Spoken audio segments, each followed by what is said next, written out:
How many dropshipping products should you actually list per day?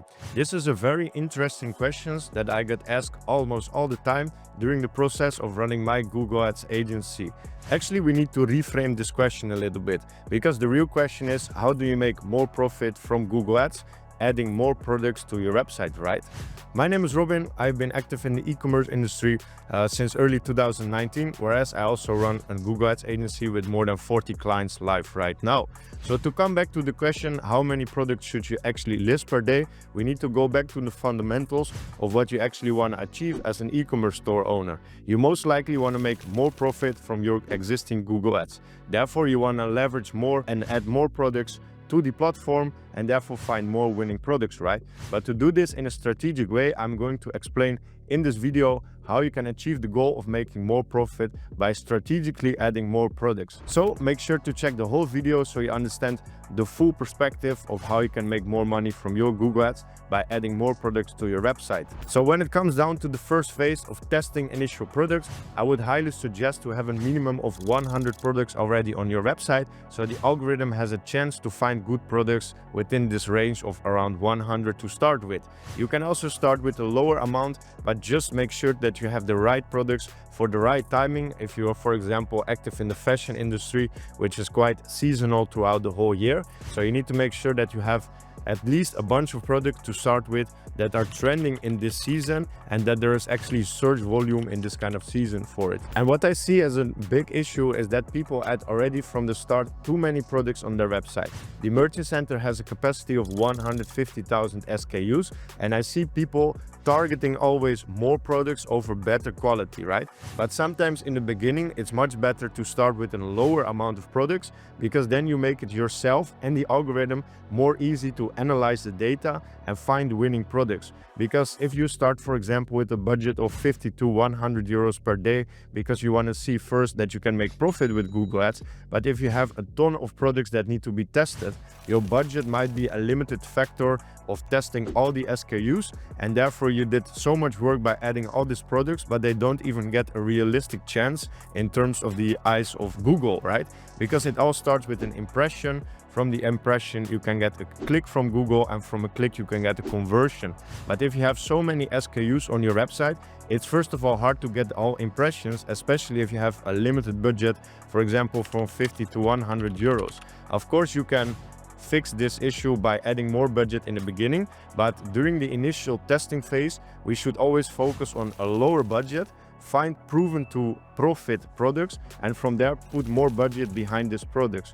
That is the realistic way how you can actually go over the testing phase. And it's easier to do this with, for example, 100 products compared to 1000 products, because the more products you have with the lower ad spend in the beginning to test with, the longer it initially takes for the algorithm to pick up the data and know what is working for you. Because to test 1000 products is much more work, requires much more time and energy analyzing all this data compared to 100 products, right?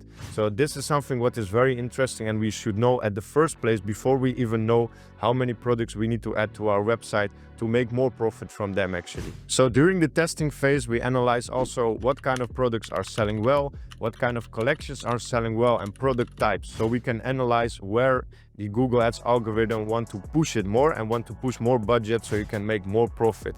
But it's quite normal for the first, let's say 10 to 14 days to hit a return of around 1.5 on your Google Ads account. That's what we see on average. So this is kind of the testing phase, right? So therefore, I would highly suggest to have around 100 products on your website for the first place. Start between 50 and 100 euros as a testing budget. And then in the beginning, just wait a moment until the ad spend will initially start. The learning phase can begin, and the algorithm learns from the conversions you already generated and kick back with the right tracking to your Google Ads account. So, and then the interesting phase will actually come. After analyzing what is working and what not, we should exclude the products that are eating the budget but don't bring profit, and we should add more budget to the products that are already proven to sell. And only from this point of view it would make sense to add more products to your website, similar to the ones that already been sold. Because as I said in the beginning of this video, more products is not necessarily better, but higher quality and more relevant ones for the season and for the ones that are already selling is actually the use case what you want. So in the beginning, you want to add a bunch of products to your website. Then you need to analyze 10 to 14 days what has been working and what's not. Shut the losing products off and archive them, for example, in your Shopify store, and add more products to your proven, to the ones that are actually selling. But then we still didn't cover the question how many products you should actually add. So then when it comes down to the question how many products we should actually add, goes into two variations. Either side, we need to increase the budget of the spend you already had in the first place from 50 to 100 to even more. So we keep testing the products you already had on the website. We keep improving and increasing the ad spend you have for the winning products, and we should dedicate some ad spend for the new products you add. So for example, if you start with 100 euros, you need to at least go to 150 or 200 euros to give all this a different product actually a chance to go off the ground, right? Otherwise, it doesn't really make sense to add new products when your budget is the same, because then you only limit the algorithm to find more winning products. And the worst part of that is that your winning products also get less sales because you just restrict the budget into more products that need to be tested. And then when it comes down to what is working of how many products, what I see from our own clients, adding 10 to 20 high relevant products throughout the season, what you are selling right now, plus the fact that you already sell a bunch of products, would be a good suggestion. But from the Google side of the story, they don't even care if you add products or not, because adding more products doesn't mean necessarily nothing for them, even though if they are not proven to sell anyways, right? But Google likes if you add more products proven to sell, because that basically means that you as an advertiser are going to spend more in the platform, and therefore you increase your budget throughout the advertising phase.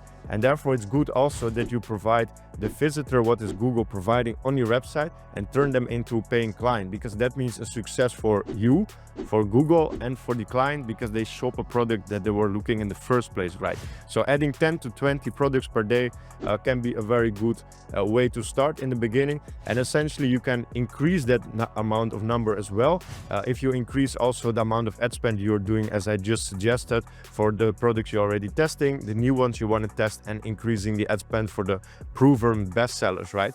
And what is also important here is to separate the products that you are testing newly, separate the products that you tested already before, and separate the winning products out of these two collections. Otherwise, you're gonna interrupt the process of testing against each other, because then you add more products into an existing campaigns that was already testing other products. So you mess up the algorithm and the optimization phase, and therefore it takes even longer to find more winning products. So always separate in different campaigns the current testing products, the best sellers, and the new tested products, so you don't mess around with the data throughout different campaigns or bidding against yourself by having multiple campaigns targeting the same products. So this is also where a Google Ads specialist can really help you and move the needle forward to keep a clear structure of the different campaigns, the different warm and cold audience, and scaling successfully as well. So, and that wraps up the question, how many products should you add to your website as well? And what is the philosophy behind it to make more profit?